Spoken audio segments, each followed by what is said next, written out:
थोड़ा आराम से चलो बाबा, पैर बहुत दर्द कर रहे हैं। चप्पल क्यों नहीं पहनी है? आजा, बैठ जा, बैठ।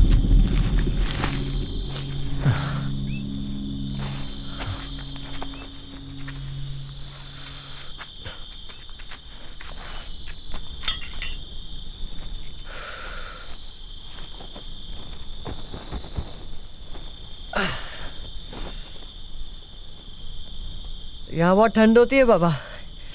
एक बार भैया मुझे यहाँ पर लेकर आए थे शहद निकालने के लिए। याद है वो छत्ता जो खेत पर मैंने आपको दिया था? इसी पत्थर के नीचे से निकाला था। भैया ने पत्थर पे रस्सी बांधी और सरकते हुए नीचे उतर गया। कभी डरता नहीं था हूँ बाबा। अभी भी सब वैसा ही है बाबा। हवा वैसी है, पत्थर वैसे हैं, छत्ता भी वैसा ही है, पर भैया नहीं है बाबा। आराम कर, हथियार पास में रखना। बुड्ढे ने गहना गिरवी रखा है। अरे उसने कभी 100 रुपए का नोट नहीं देखा होगा, उसके पास गहना कहाँ से आ गया? अभी बताता हूँ।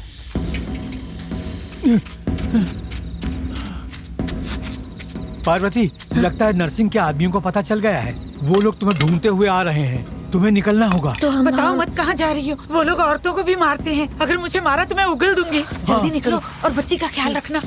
इनको पीछे के रास्ते से निकाल दो। संभल के। जाओ, संभाल के।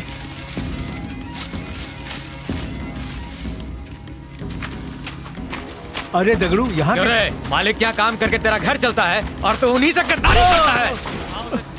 मामा ने कहा था यही रहना, तो हम क्यों जा रहे हैं? बाबा ने बुलाया बेटा।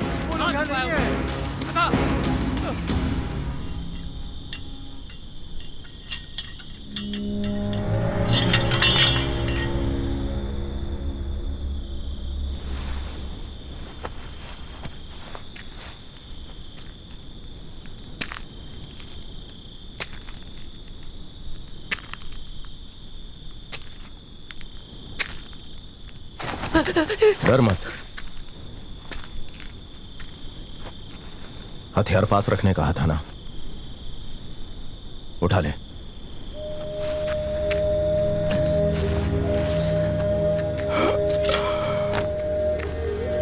झोला तो ले।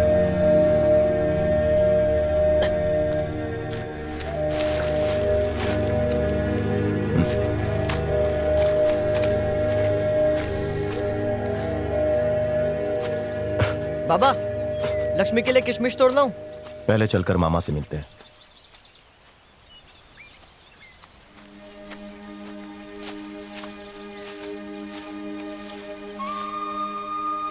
मामा। भांजे, आओ आओ आओ आओ। मेरा बहादुर बेटा।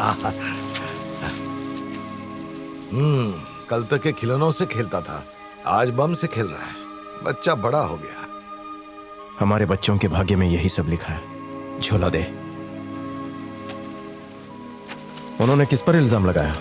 एक तो तुम और दूसरा तुम्हारा बेटा। पता नहीं मुझे क्यों छोड़ दिया। उनको तुम्हारी किसी ना किसी काम के लिए जरूरत होगी, वरना वो तुम पर भी कोई ना कोई इल्जाम लगाकर इस केस में लपेट लेते। नरसिंह की लाश को कब ले गए? रात में ही उसका क्रियाकर्म हो गया। उन्होंने क्या बयान दिया? दगड़ू और नरसिंह का ड्राइवर चश्मदीद गवाह है। उनका कहना है कि तुमने नरसिंह पे नजर रखने के लिए अपने बेटे को उसके पीछे होटल भेजा था। उस समय वो गांव वालों के साथ आने वाले चुनाव के बारे में बात कर रहा था, तो तुम और तुम्हारा बेटा उसके पास गए और उसे चाकू दिखाकर तुम लोगों ने उससे उसकी सोने की चेन और अंगूठी छीनी, जिससे बात बढ़ गई तो तुमने उसे मार डाला और गहने लेकर भाग गए। पीछा करने पर तुम्हारे बेटे ने बम फेंका। सब मिले हुए हैं। सच्चाई ये थी कि हमने अपनी इज्जत और जिंदगी बचाने के लिए उस घटिया आदमी को रोकने की कोशिश की थी, लेकिन वो ये नहीं बताएंगे। चोर साबित करके हमारी बेइज्जती करवाना चाहते हैं। मामा, मामा ये लो, किशमिश को दूध के साथ मिलाकर लक्ष्मी को खिलाना, उसे बहुत अच्छा लगता है। तुझे किसी ने देखा तो नहीं? नहीं बाबा। और हाँ, मैंने चाचा से कह दिया है कि गहने गिरवी रखकर जो भी पैसे मिले वो तुझे पहाड़ी पर पहुंचा दे।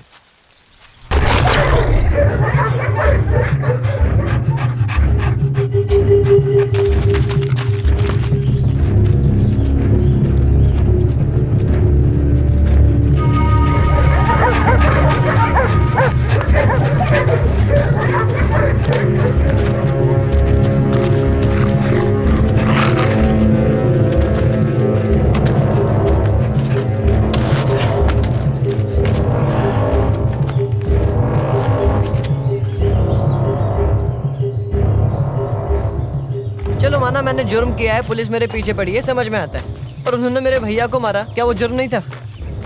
उसके लिए पुलिस वालों ने नरसिंह और उसके परिवार को अंदर क्यों नहीं डाला? अगर वो लोग मेरे भाई को नहीं मारते तो क्या मैं पागल दिखता हूँ जितना बड़ा कांड करूंगा? पुलिस पैसों की गुलाम है, जो भी उनके सामने पैसे फेंकेगा वो उनकी जी हुजूरी करेंगे। अरे तो हम क्यों डरते हैं? उनके मुंह पर पैसा फेंक कर छुपा छुपी बंद करते हैं ना। तू चाटा खाकर ही समझेगा क्या?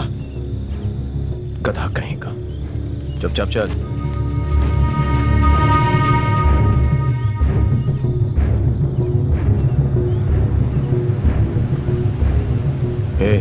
मैं मारी चाचा से मिलने जा रहा हूँ, तू जंगल में संभल कर रहना। अरे बाबा, मेरे लिए जंगल नया थोड़ी है। जंगल नया नहीं है, लेकिन जिस वजह से भाग रहे हैं वो वजह नहीं है।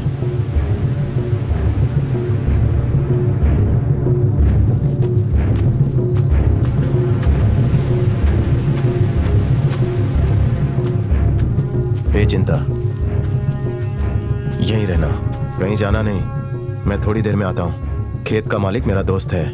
और सुन, यहीं रहना, यहाँ वहाँ घूमते घूमते कहीं रोड पर मत निकल जाना, सुना ना? हाँ ठीक है।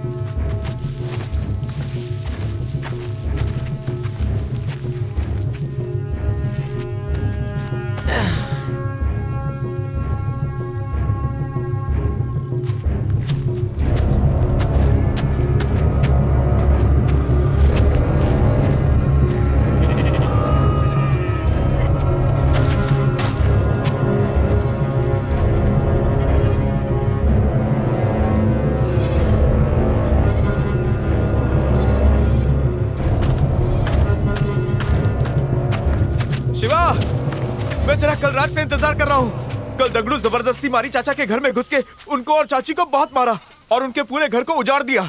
चाची तो अभी तक बेहोश पड़ी है। चाची को भी मारा क्या? हाँ शिवा, उन्हें बहुत मारा। वो दोनों अस्पताल में हैं।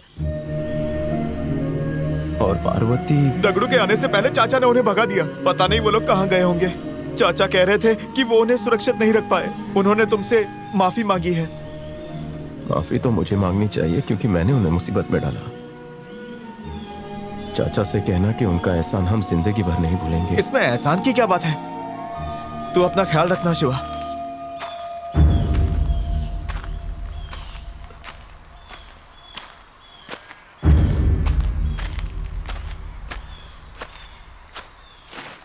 जब सब रास्ते बंद हो जाते हैं तो धैर्य भी जवाब देने लगता है। तब याद आते हैं वो लोग जो कभी तुम्हारे साथ थे, जिन पर तुम्हें भरोसा था। जब वो छूट जाते हैं तो कदम भी डगमगाने लगते हैं। आज शिवमणि को अपने परिवार की याद सता रही है।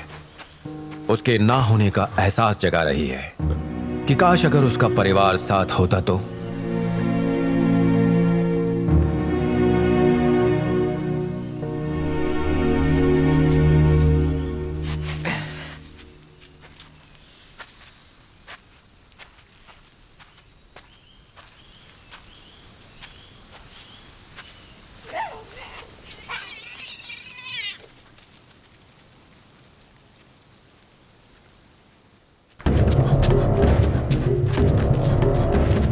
उसके साथ तू भी सूंघ रहा है क्या?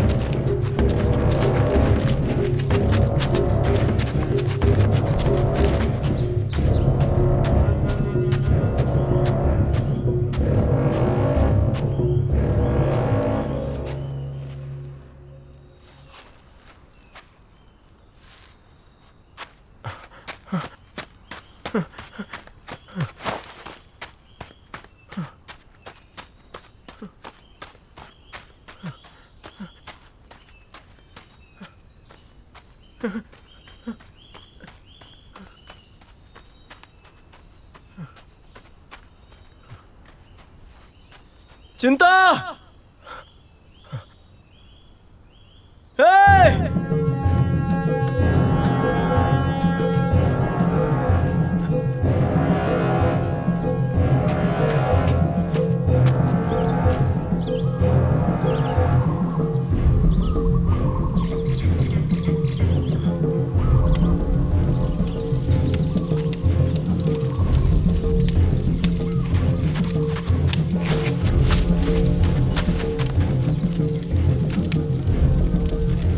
बाबा, यहाँ देखो मुझे क्या मिला। इसे भून जाने दो। ये क्या कर रहा है तू? तुझे कहा था ना वहीं बैठे रहे, फिर यहाँ क्यों आया? वहीं बैठे रहता तो खाने का बंदोबस्त कैसे करता? एक दिन नहीं खाता तो मर नहीं जाता। तेरी वजह से मारी चाचा का परिवार अस्पताल में है। पता नहीं तेरी माँ और बहन कहाँ कहाँ भटक रही होगी, और तुझे ऐसे वक्त में खाने की पड़ी है। देखो बाबा, अब अगर तुमने मुझ पर हाथ उठाना तो देख लेना क्या होता है। पहले भी बताया था तुमको कि मैं सबसे निपट सकता हूँ। अभी भी देर नहीं हुई है, तुम जाओ और अपना काम करो। मैंने बहुत बम बना रखे। हट। तेरा भाई भी ऐसी उल्टी सीधी बातें करता था, इसीलिए मारा गया। अगर मेरी बात सुनता तो आज जिंदा होता। भैया के बारे में कुछ मत उसे। अपनी सारी ताकत तुम मुझे ही दिखाओ। सारे गांव वालों के पैर पड़वा कर भी नरसिंह ने क्या मेरे भाई को जिंदा छोड़ दिया? मेरा भाई कभी चुपचाप नहीं बैठता, वो तुम्हारी तरह तलवे चाटने के बजाय उनके घर में घुसकर एक एक को काट के रख देता। भैया की जगह अगर तुम मर गए होते ना तो हम सुकून से रहते।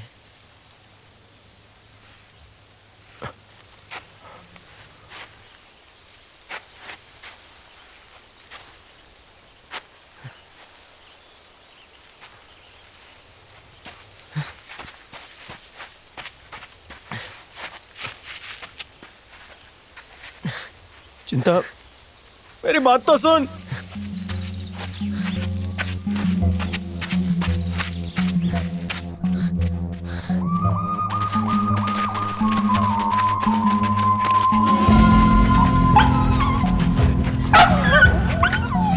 इससे उनकी महक मिली है। पट्टा खोल इसका।